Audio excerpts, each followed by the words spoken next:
नमस्कार दोस्तों। ELP CVT 2 के इलेक्ट्रीशियन ट्रेड के प्रैक्टिस सेट नंबर 8 में आप सभी दोस्तों का बहुत-बहुत स्वागत है। तो चलिए स्टार्ट करते हैं आज की इस प्रैक्टिस सेट को। और पहला सवाल दोस्तों आपकी स्क्रीन पर है। कह रहा है कि किलो वोल्ट प्रति एमएम में बेकलाइट की परावैद्युत सामर्थ्य कितना होता है। ठीक है दोस्तों, बहुत इंपॉर्टेंट प्रश्न है। यहाँ पे आपको बेकलाइट की परावैद्युत सामर्थ्य पूछी जा रही है, तो इसका सही जवाब क्या होगा? ऑप्शन बी 17 से 21 के बीच में होता है इसका बेकलाइट का सामर्थ्य। आप सभी लोग ध्यान रखेंगे दोस्तों, जो बेकलाइट होता है ना, इसका इस्तेमाल हम लोग कहाँ करते हैं? तो बेकलाइट का इस्तेमाल बेसिकली किया जाता है कहाँ पे? टीवी सेटों में, बर्तन बनाने में और रेडियो इत्यादि में इसका इस्तेमाल करते हैं हम लोग बेकलाइट का। ऑप्शन बी यहाँ पे राइट आंसर हमारा हो जाएगा। अगला प्रश्न है कि इनमें से किसे मेन वाइंडिंग कहा जाता है? तो दोस्तों, जो मेन वाइंडिंग है ना, किसे कहते हैं? आपके पास 4 ऑप्शन दे रखे हैं, आप लोग ध्यान से पढ़िए। तो दोस्तों, यहाँ पे हमारे पास रनिंग वाइंडिंग है ना, तो रनिंग वाइंडिंग को हम लोग क्या कहते हैं? मेन वाइंडिंग के नाम से जानते हैं। ऑप्शन नंबर ए यहाँ पे आपका आंसर हो जाएगा। ठीक है, इसे दोस्तों क्या बोलते हैं? रनिंग वाइंडिंग को ही हम लोग क्या कहते हैं? मेन वाइंडिंग के नाम से भी जानते हैं।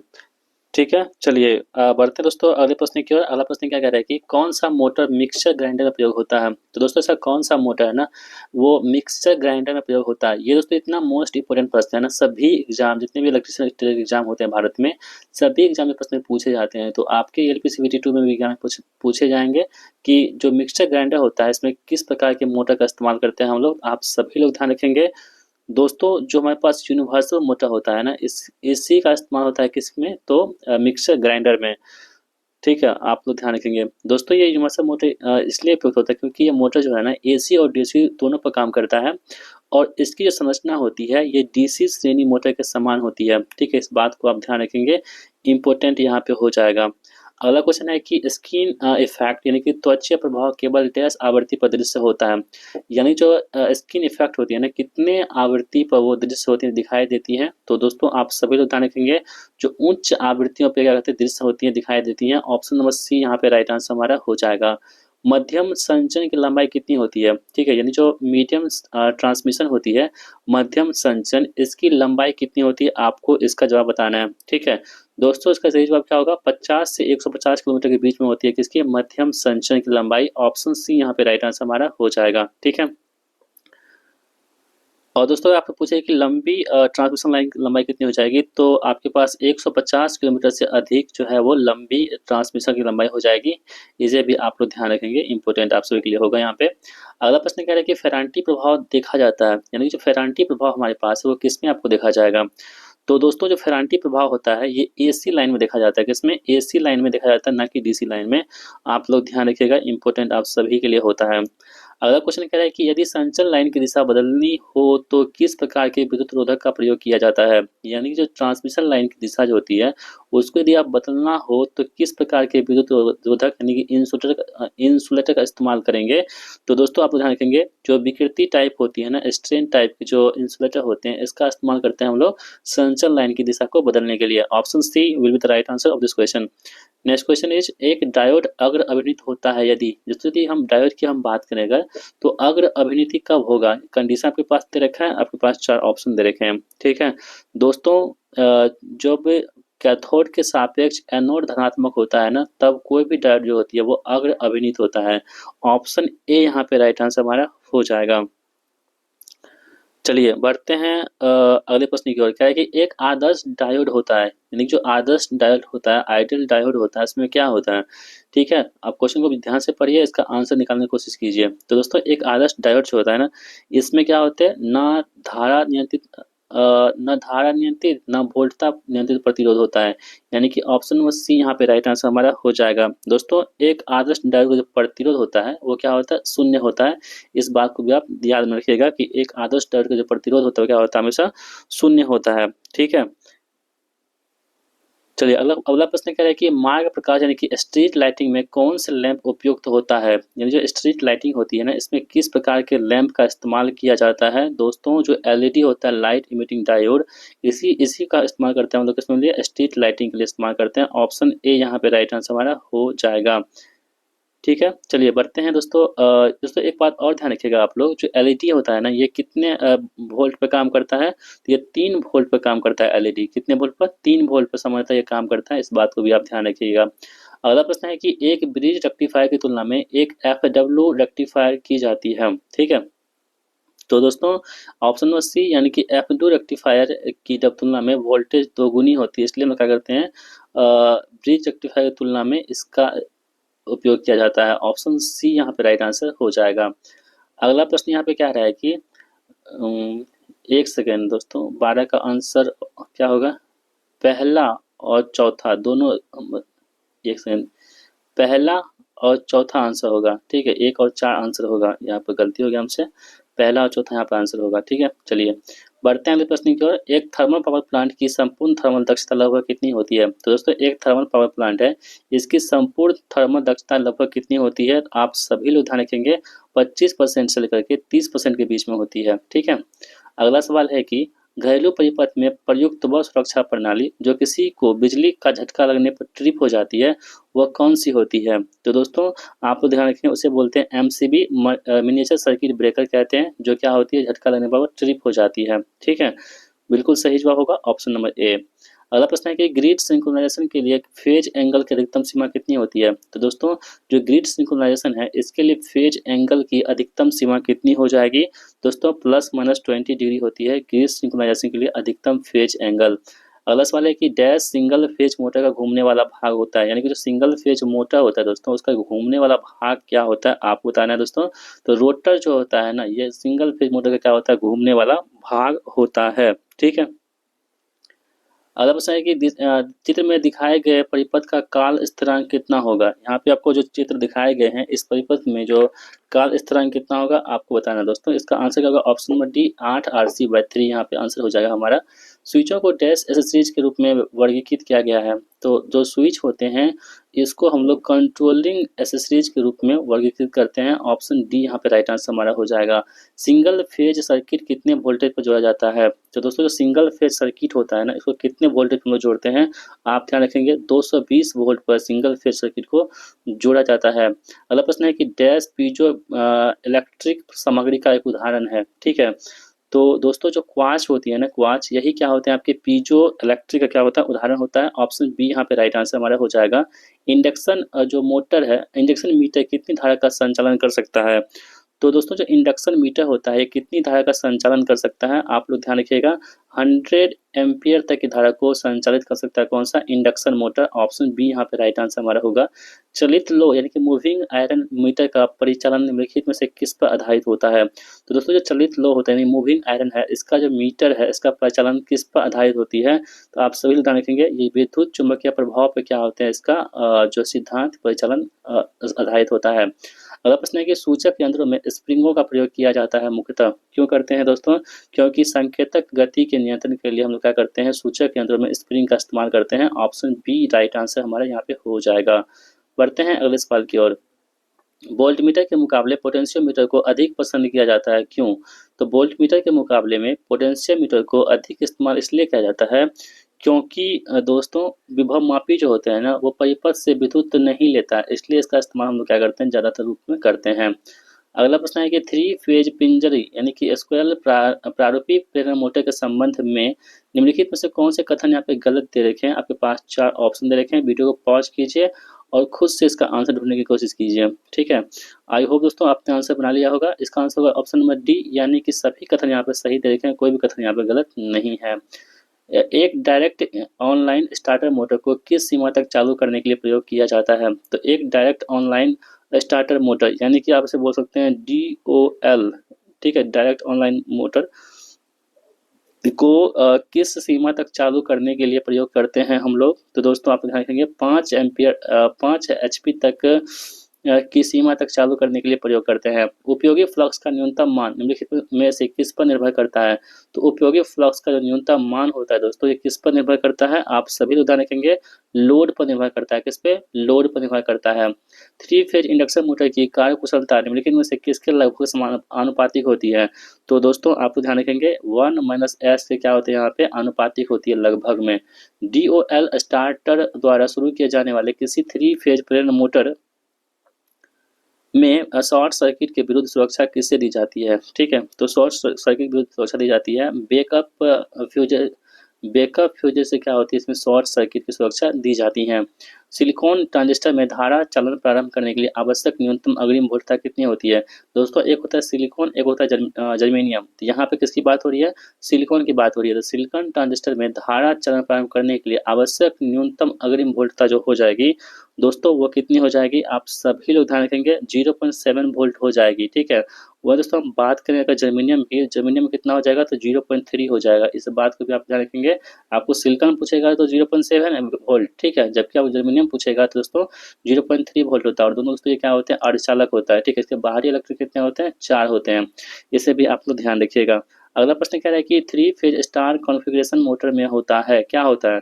तो 3 फेज स्टार कॉन्फ़िगरेशन मोटर में दोस्तों क्या होता है कि 3 हॉट, 1 न्यूट्रल और 1 ग्राउंड वायर होते हैं। क्या होते हैं? 3 हॉट, 1 न्यूट्रल और 1 ग्राउंड वायर होते हैं। इस बात को भी आप ध्यान में रखते हुए चलिएगा। चलिए दोस्तों बढ़ते हैं अगले प्रश्न की ओर। कह रहा है कि अर्धचालक के परमाणु के अंतिम कक्ष में कितनी इलेक्ट्रॉन संख्या होती है? अभी आपको तो बताए थे जो सेमीकंडक्टर होते हैं इसके परमाणु जो अंतिम कक्ष में इलेक्ट्रॉन्स की संख्या कितनी होती है? वो कितनी होती है? 4 होती है। सिलिकॉन और जर्मेनियम इसका उदाहरण है। आप लोग इसे हम पिछले वीडियो में बताए थे, आज भी बता रहे हैं आप सभी को। आप तो ध्यान रखिएगा इस बात को। अगला प्रश्न है कि यदि आप मोटर को इसकी फुल लोड रेटिंग से ज़्यादा लोड देंगे तो स्लिप में वृद्धि का क्या प्रभाव होता है? तो दोस्तों स्लिप में वृद्धि का प्रभाव होता है कि इसका प्रभाव जो होगा यह बढ़ जाता है। लघु पतन यानी कि शॉर्ट सर्किट की स्थिति में सिंक्रोनस मशीन का शक्ति गुणा पावर फैक्टर क्या होता है? तो दोस्तों जो लघु पतन होती है यानी कि आपके पास शॉर्ट सर्किट होती है, ये शॉर्ट सर्किट होती है। इस स्थिति में जो सिंक्रोनस मशीन का शक्ति गुणांक होगा वो क्या होगा? तो दोस्तों आप सभी लोग ध्यान रखेंगे वो क्या होगा? 0 होगा यानी कि 0 होगा। इनमें से कौन कांच का मुख्य घटक है? ठीक है दोस्तों, कांच का मुख्य घटक यहाँ पे कौन हो जाएगा? तो सिलिका जो हमारे पास है यही क्या होगा? कांच का मुख्य घटक होगा। ऑप्शन सी यहाँ पे राइट आंसर होगा। क्लीट वायरिंग में खांचे डैश बनाए जाते हैं। तो दोस्तों जो वायरिंग होती है कौन सी? क्लीट वायरिंग। तो क्लीट वायरिंग में जो खांचे होते हैं डैश किस में बनाए जाते हैं, किससे बनाए जाते हैं? तो आप सभी लोग ध्यान रखेंगे जो चीनी मिट्टी होती है दोस्तों, चीनी मिट्टी से हम क्या करते हैं? क्लीट वायरिंग में खांचे बनाते हैं। ऑप्शन डी यहाँ पे राइट आंसर हमारा हो जाएगा। भूमिगत केबल्स में बेंडिंग निम्नलिखित उद्देश्य से किया जाता है। तो दोस्तों जो भूमिगत केबल है उसमें जो बेंडिंग हम लोग करते हैं वो क्यों करते हैं आपको बताना है। दोस्तों हम लोग करते हैं आर्मरिंग द्वारा होने वाली यांत्रिक क्षति में धातु में आवरण की सुरक्षा करने के लिए। ऑप्शन बी यहाँ पे राइट आंसर हमारा हो जाएगा। चुंबकीय उत्तरी ध्रुव पर नति कोण का मान कितना होगा? तो दोस्तों चुंबकीय उत्तरी ध्रुव पर जो नति कोण होता है इसका मान कितना होता है? आप सभी लोग ध्यान रखेंगे वो 90 डिग्री होता है। कितना होता है? 90 डिग्री के बराबर होता है। चुंबकीय सुई किस तरफ संकेत करती है? तो दोस्तों चुंबकीय सुई जो होती है ना वो उत्तर की दिशा की क्या होती है? नॉर्थ की तरफ जो है वो संकेत करती है। अगला प्रश्न है कि किसी डीसी मोटर की गति क्या होगी और उसका फील्ड फ्लक्स शून्य हो जाए? किसी मोटर की गति क्या होगी, डीसी मोटर की गति क्या होगी अगर उसका फील्ड फ्लक्स जो है वो शून्य हो जाएगा? तो डीसी मोटर की गति क्या होगी? तो दोस्तों आप सभी ध्यान रखेंगे वो क्या होगी? अनंत हो जाएगी। अब डीसी मोटर कोई भी रहेगा ना यदि उसका फील्ड फ्लक्स यानी शून्य हो जाएगा स्टार्टिंग टॉर्किंग टॉर्क तो क्या होगी? वो अनंत हो जाएगी। क्या होगी? स्पीड क्या होगी? अनंत हो जाएगी यानी कि उसका आर्मेचर सभी टूट फाट सकता है। इस बात को ध्यान रखिएगा। अगला प्रश्न है कि बाइनरी संख्या प्रणाली में प्रयुक्त होते हैं कितने? 0 और 1 होते हैं। ऑप्शन बी यहाँ पे राइट आंसर हमारा होगा। 200 दशमलव तक की गणना के लिए एक काउंटर के निर्माण हेतु अपेक्षित फ्लिप फ्लॉपों की न्यूनतम संख्या कितनी होती है? तो दोस्तों इसकी न्यूनतम संख्या कितनी हो जाती है? 8 होती है। कितनी? 8 होती है। लैच डैश सर्किट होते हैं। दोस्तों जो लैच होते हैं ना, लैच ये किस प्रकार के सर्किट उदाहरण है? तो आप सभी उदाहरण कहेंगे लेबल ट्रिगर्ड सर्किट उदाहरण है कौन सा? Latch. Option C will be the right answer. अगला प्रश्न है कि ऑक्टल संख्या 336 के लिए हेक्साडेसिमल कोड क्या होगा? तो दोस्तों हेक्साडेसिमल कोड क्या होगा? डीई हो जाएगा। यहाँ पे कितना? डीई हो जाएगा। निम्न में से कौन सा कथन यहाँ पे सही दे रखा है? पहला कथन कह रहा है कि सीरीज मोटर का स्टार्टिंग टॉर्क बहुत अधिक होता है और जब फुल लोड टॉर्क का कितना होता है? 5 गुना होता है। दूसरा कथन कह रहा है कि सीरीज फील्ड बाइंडिंग मोटे तार तथा कम लपेट वाली बनाई जाती है। देखिए सीरीज फील्ड जो होती है ना मोटे तार की होती है और कम लपेट वाली बनाई जाती है। जब भी मोटा तार देंगे ना तो वहाँ पर क्या करेंगे? कम लपेट का इस्तेमाल करेंगे। जब पतला तार देंगे तो वहाँ पे अधिक जो है लपेट का इस्तेमाल करेंगे। सीरीज मोटर में फील्ड वाइंडिंग आर्मेचर के श्रेणी क्रम में संयोजित होता है। ठीक है, यानी सभी कथन यहाँ पे जो है वो बिल्कुल सही दे रखे हैं। ठीक है, चलिए बढ़ते हैं अगले प्रश्न की ओर हम लोग। कह रहे हैं कि एक रेल इंजन के प्रचालन के लिए कौन सी मोटर का चयन करोगे? जो दोस्तों जो एक रेल इंजन है ना, इसके प्रचालन के लिए जो इस्तेमाल करते हैं मोटर, वो कौन सी मोटर होती है? वो होती है डीसी श्रेणी मोटर का इस्तेमाल करते हैं। ऑप्शन नंबर सी यहाँ पे हमारे प्रश्न का आंसर हो जाएगा। और एलिवेटर में किस मोटर का इस्तेमाल करते हैं? दोस्तों एलिवेटर जो होता है ना, इसमें हम इस्तेमाल करते हैं हम लोग, देखिए कहीं कहीं पे आपको श्रेणी मोटर भी रहता है और कहीं कहीं पे आपको कम्युलेटिव कंपाउंड मोटर भी रहता है। ठीक है दोस्तों, आप अपने हिसाब से मान लीजिएगा।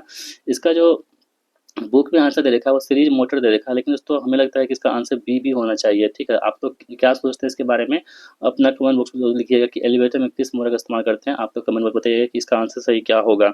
ठीक है, चलिए बढ़ते अगले प्रश्न की ओर। डीसी मोटर में बैक ईएमएफ या पृष्ठ विद्युत वाहक बल की अवधारणा आधारित है। तो दोस्तों जो डीसी मोटर में, या किसकी बात हो रही है? डीसी मोटर की बात हो रही है, ध्यान रखिएगा। डीसी मोटर में जो बैक ईएमएफ होती है या पृष्ठ विद्युत वाहक बल होती है, इसकी अवधारणा किस पर आधारित होती है दोस्तों? आप सभी ध्यान रखेंगे, ये लेंज के नियम पर आधारित होती है। किस पे? लेंज के नियम पर आधारित होती है बैक ईएमएफ, किसमें? डीसी मोटर में। अगला प्रश्न है कि प्रत्यावर्तक का शक्ति गुणांक किस पैरामीटर्स पर निर्भर करता है? तो दोस्तों जो अल्टरनेटर होती है, इसका जो शक्ति पावर फैक्टर होता है, वो किस पैरामीटर पर निर्भर करता है? तो आप सभी लोग ध्यान रखेंगे दोस्तों, ये करता है किस पे? लोड पर निर्भर करता है। किस पे? लोड पर निर्भर करता है।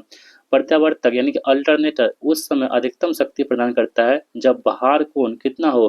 तो दोस्तों जब भार कोण कितना हो जाएगा? जब भार कोण 90 डिग्री हो जाएगा, तब जाकर अल्टरनेटर क्या होगा?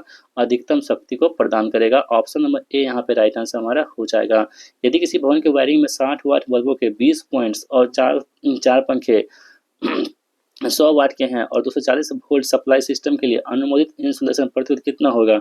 तो दोस्तों इसका प्रतिरोध कितना हो जाएगा? आप सभी ध्यान रखेंगे, 2.06 मेगा ओम यहाँ पे हो जाएगा। ऑप्शन नंबर ए यहाँ पे राइट आंसर हमारा हो जाएगा। हेक्साइन में तिरछी काट के क्या कारण होते हैं? तो दोस्तों जो हेक्साइन में हम तिरछी काट करते हैं, इसका क्या कारण है? ठीक है, ध्यान रखेंगे आप लोग। इसका कारण होता है पहला कि ये एक समान दबाव का ना होना, और दूसरा होता है कि ब्लेड का हेक्सा फ्रेम में ठीक न बंधा होना। ये दोनों एग्जाम्पल है, यानी कि ऑप्शन डी यहाँ पे राइट आंसर हमारा हो जाएगा। यहाँ पे कह रहा है कि लैप संयोजित आर्मेचर वाले एक 4 पोल शंट जनरेटर में क्षेत्र प्रतिरोध और आर्मेचर प्रतिरोध कौन सा? 50 ओम और 0.1 ओम है। इससे 100 वोल्ट 40 वाट वाले 60 लैंपों को विद्युत शक्ति आपूर्ति प्रदान की जाती है। आर्मेचर धारा का मान कितना होगा? आर्मेचर कितना हो जाएगा? तो आप लोग बनाइएगा इसको, 26 एम्पीयर हो जाएगा। थोड़ा सा लेंदी है, इसे आप छोड़ भी सकते हैं, स्किप कर सकते हैं, क्योंकि एसएस वाला यदि आपको पता है तो बनाइएगा, नहीं तो छोड़ दीजिएगा, नेगेटिव नहीं लेना है आपको। ऑप्टिकल फाइबर केबल के निर्माण में सामान्यतः प्रयुक्त पदार्थ क्या होते हैं? तो दोस्तों आपको ध्यान रखेंगे, ये होते हैं पारदर्शी प्लास्टिक का इस्तेमाल करते हैं ऑप्टिकल फाइबर में। ठीक है, और दोस्तों ऑप्टिकल फाइबर इसकी खोज किसने किया था? तो 1952 ईस्वी में किया था। किसने? नरेंद्र कपानी जी द्वारा इसकी खोज की गई थी। इस बात को भी आप ध्यान रखिएगा। निम्नलिखित में से कौन सी क्षति डीसी जनरेटर में होती है? तो कौन सी ऐसी हानियां होती है जो डीसी जनरेटर में होती है? आपको इसका जवाब बताना है दोस्तों। आपको ध्यान रखिएगा, जो ताम्र क्षति, यांत्रिक क्षति और लोह क्षति, ये सभी क्षतियां किसमें होती है आपके? तो डीसी जनरेटर में होती है। तांबे की तुलना में एल्युमिनियम के किस गुणधर्म का अधिक मान होता है? तो दोस्तों तांबे की तुलना में जो एल्युमिनियम होती है, इसके किस गुणधर्म का अधिक मान होता है? तो दोस्तों विशिष्ट प्रतिरोधकता का मान क्या होता है यहाँ पे? अधिक होता है। ठीक है, चलिए विद्युत प्रतिरोधकता का अगला प्रश्न कह रहा है कि यहाँ पे कितने घंटे की औसत आयु वाला मरकरी वाष्प लैंप है? ठीक है, तो दोस्तों मरकरी वाष्प लैंप जो होते हैं वो 3000 घंटे वाला क्या होते हैं? औसत आयु वाला मरकरी वाष्प लैंप होते हैं। रेक्टिफायर वेल्डिंग में क्या करता है? दोस्तों रेक्टिफायर का काम क्या क्या है? आप सभी को पता है। रेक्टिफायर दोस्तों क्या करता है? एसी को डीसी में चेंज करता है। कौन सा रेक्टिफायर जो है वो एसी को डीसी में चेंज करने का काम करता है। इस बात को आप ध्यान रखिएगा। स्टेनलेस स्टील में कौन सी फ्लेम उपयोग में होती है? दोस्तों स्टेनलेस स्टील में जो फ्लेम इस्तेमाल करते हैं हम लोग, वो किस प्रकार की फ्लेम इस्तेमाल करते हैं? तो वो करते हैं हम लोग न्यूट्रल फ्लेम का इस्तेमाल करते हैं स्टेनलेस स्टील में। कौन सा सिद्धांत ट्रांसफार्मर उपकरण को कार्यशील बनाता है? ठीक है, तो दोस्तों ऐसा कौन सा सिद्धांत है जो ट्रांसफार्मर उपकरण को कार्यशील बनाता है? आप लोग ध्यान रखिएगा, जो पारस्परिक प्रेरण होते हैं, म्यूचुअल इंडक्शन होते हैं ना, यही क्या करते हैं आपको? तो ट्रांसफार्मर उपकरण क्या करते हैं? आपको कार्यशील बनाता है। निम्नलिखित में से कौन सा आसमानी बिजली गिरने पर ट्रांसफार्मर को पहुंचाने वाली क्षति से रोकथाम करता है? दोस्तों वो क्या होता है? हॉर्न गैप यानी कि लाइटनिंग अरेस्टर का इस्तेमाल यहाँ पे करते हैं हम लोग। एक है कि एक स्टेप अप ट्रांसफार्मर का रूपांतरण ट्रांसफॉर्मेशन रेशियो अनुपात दे रखा है कितना? 3:2 दे रखा है। यदि प्राइमरी वोल्टेज 30 वोल्ट है तो सेकेंडरी वोल्टेज कितनी होगी? ये आप आसानी से निकाल सकते हैं दोस्तों। यहाँ पे के की वैल्यू कितनी हो जाएगी? 3/2 है तो 1.5 हो जाएगा ना। ठीक है, तो यहाँ से आप इसका रेशियो क्या होता है? तो ये होता है V2 बट्टे कितना हो जाएगा? V1 बराबर N2 बटे कितना N1 बराबर कितना हो जाएगा, तो I1 और बटे I2 और बराबर K होता है। इसका रेशियो आपने पढ़ा होगा, अगर तो पढ़ा होगा। तो यहाँ से दोस्तों हम V2 बटे V1 बराबर कितना हो जाएगा, K हो जाएगा ना। तो हमारे पास V2 बराबर क्या हो जाएगा, KV1 हो जाएगा यहाँ से। तो K का मान हमारे पास कितना है, ऑलरेडी 1.5 दे रखा है यहाँ पे, ठीक है 1.5। और V1 दोस्तों कितना हमारे पास है, 30 दे रखा है। तो आप इसको सॉल्व कीजिएगा तो आपके पास कितना आ जाएगा, 45 वोल्ट आ जाएगा, जो ऑप्शन नंबर बी में गिवन है। इनमें से कौन सा एक स्टेप अप ट्रांसफार्मर के बारे में सही है। दोस्तों स्टेप अप ट्रांसफार्मर में क्या होता है आपको बताना है। दोस्तों इसमें क्या होते हैं ना, सेकेंडरी की जो स्टेप अप होते हैं, इसमें पहला वाला सही यहाँ पे हो जाएगा। इसमें सेकेंडरी बाइंडिंग ज़्यादा होती है, प्राइमरी बाइंडिंग कम होती है, किसमें, स्टेप अप में। अगला प्रश्न है कि बैरिस्टर क्या है। दोस्तों बैरिस्टर जो होती है ना, क्या होते हैं, तो बैरिस्टर होते हैं आपके पास एक वोल्टेज निर्भर प्रतिरोधक को क्या बोलते हैं, बैरिस्टर कहते हैं। ऑप्शन सी यहाँ पे राइट आंसर हमारा हो जाएगा। चित्र में दिखाए गए परिपथ ए बी पर रखे जाने वाली थेवेनिन वोल्टता और प्रतिरोध निम्न द्वारा प्रदर्शित होते हैं। किसके द्वारा प्रदर्शित होते हैं, तो यहाँ पर ध्यान रखेंगे 5 वोल्ट और 10 ओम द्वारा यहाँ पे प्रदर्शित होते हैं। यदि एक परमाणु के 4 कर्षण शक्ति वैलेंस इलेक्ट्रॉन है तो वो क्या, तो उस द्रव को क्या कहते हैं। अभी आप जस्ट बताए दोस्तों, जब 4 इलेक्ट्रॉन मतलब ये वैलेंस इलेक्ट्रॉन कितने हैं, 4 है दोस्तों, वो क्या होगा, सेमीकंडक्टर होगा। सेमीकंडक्टर तो क्या होता है, अर्धचालक होता है। ऑप्शन नंबर सी यहाँ पे राइट आंसर होगा। जिसमें जर्मेनियम और सिलिकॉन हमने देखा था, इसमें कितने होते हैं, अंतिम इलेक्ट्रॉन में 4 होते हैं। ट्रायंगुलर वेव का पीक फैक्टर कितना होता है। दोस्तों ट्रायंगुलर जो वेव होता है ना, इसका पीक फैक्टर की हम बात करें तो वो कितना होगा, आपके पास 4 ऑप्शन है, देख लीजिए बढ़िया से। तो दोस्तों इसका सही जवाब क्या होगा, 1.73 जो है ट्रायंगुलर वेव का पीक फैक्टर यहाँ पे हो जाएगा 1.73, ठीक है। और दोस्तों ट्रायंगुलर वेव का जो फॉर्म फैक्टर की हम बात करें, फॉर्म फैक्टर कितना हो जाएगा, तो फॉर्म फैक्टर 1.15 होगा। इस बात को भी आप ध्यान में रखिएगा। ऑप्शन डी यहाँ पे फिलहाल आंसर हो जाएगा हमारा। आगे बढ़ते हैं, कह रहा है कि एक चौक कुंडली का व्यवहार परिपथ में धारा को नियंत्रित करने के लिए किया जाता है। किस परिपथ में करते हैं हम लोग, तो केवल एसी परिपथ में इस्तेमाल करते हैं चौक का, ठीक है। 40 वाट, 60 वाट और 100 वाट के 3 बल्बों को 220 वोल्ट के मेंस के साथ श्रेणी में जोड़ा जाता है, तो ऊर्जा की खपत कितनी होगी। तो दोस्तों ऊर्जा की खपत कितनी हो जाएगी, 40 वाट बल्ब के लिए सबसे अधिक ऊर्जा खपत होगी। ऑप्शन सी यहाँ पे राइट आंसर हमारा होगा। एक विद्युत चुंबकीय तरंग का प्रसार वेग निम्नलिखित द्वारा दर्शाया जाता है। तो दोस्तों आप ध्यान रखिएगा, और ये इसके द्वारा क्या करते हैं हम लोग, दर्शाते हैं। ऑप्शन बी यहाँ पे राइट आंसर होगा। आप लोग देख लीजिए इस चीज को। निम्नलिखित सर्किट में बिंदु ए और डी के मध्य इंडक्टेंस यानी आपको एल बताना होगा। एल क्या होगा दोस्तों, यहाँ पे आपको पता है एल क्या होता है, तो आप 1/3 1/3 कर दीजिए। इसका जो है निकाल दीजिए, इक्विवेलेंट कितना हो जाएगा, एच आएगा और एक आएगा। एक क्या इसका मतलब कि इंडक्टेंस का क्या होता है, मतलब हेनरी होता है ना, तो 1 हेनरी यहाँ पे आंसर हो जाएगा हमारा। प्रत्यावर्ती धारा उत्पादक किस सिद्धांत पर कार्य करता है। दोस्तों जो प्रत्यावर्ती धारा उत्पादक होते हैं ना, किस सिद्धांत पर काम करते हैं, तो आप सभी बताएंगे फैराडे के नियम पर काम करते हैं प्रत्यावर्ती धारा उत्पादक। अगला प्रश्न है कि किसी कुंडली के प्रेरकत्व निम्नलिखित पर निर्भर करते हैं। तो जो किसी कोई भी कुंडली है, इसके जो प्रेरकत्व होते हैं वो किस पर निर्भर करते हैं, तो दोस्तों आप तो ध्यान रखिएगा, ये निर्भर करते हैं वायर के टर्नों की संख्या पर, क्रोड की सामग्री पर, वायर के अनुप्रस्थ परिच्छेद क्षेत्रफल पर, यानी कि सभी पर निर्भर करते हैं। ऑप्शन डी यहाँ पे राइट आंसर हमारा हो जाएगा। भू संपर्क तार का साइज होना चाहिए। दोस्तों जो भू संपर्क हमारे पास है, अर्थिंग वायर जो है, इसकी साइज कितनी होनी चाहिए आपको बताना है।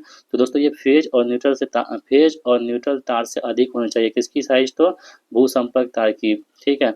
अगला प्रश्न है कि बूस्ट चार्जिंग डैश चार्ज करने की प्रक्रिया होती है। दोस्तों जब बूस्ट चार्जिंग होती है ना, किसको चार्ज करने की प्रक्रिया होती है, आप सभी लोग ध्यान रखेंगे, कम समय तक उच्च धारा पर चार्ज करने की प्रक्रिया होती है। कौन सी, बूस्ट चार्जिंग होती है। ऑप्शन सी यहाँ पे राइट आंसर हमारा होगा।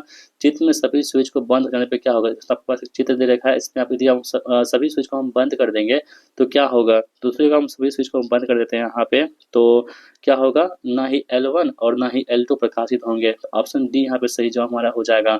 तो दोस्तों इस वीडियो में हमने आप सभी के लिए प्रैक्टिस सेट नंबर 8 को सॉल्व कर दिया है। इस वीडियो में आपका स्कोर कितना बना है, सभी लोग कमेंट बॉक्स में अपना स्कोर शेयर कर सकते हैं कि हमें इतना मार्क्स बना है। दोस्तों अब आपके पास बहुत कम समय बचे हुए हैं एग्जाम को लेकर के, तो आप सभी लोग अच्छे से पढ़ाई कीजिए। और जो इसमें हमने आपको टोटल 10 सेट करवाएंगे, जिसमें 8 सेट हमने अपलोड कर दिया है, बाकी 2 सेट और करवाएंगे, तो उसको भी आप लोग देख लीजिएगा, ठीक है। दूसरी वीडियो आपको कैसा लगा है, एक अच्छा प्यार से कमेंट्स कर दीजिएगा, बाकी वीडियो को लाइक कर दीजिएगा। अगर आप चैनल पर नए हैं, चैनल को सब्सक्राइब भी कर लीजिएगा। मिलते हैं नेक्स्ट वीडियो में, तब तक जय Hind. Thank you so much watching my video.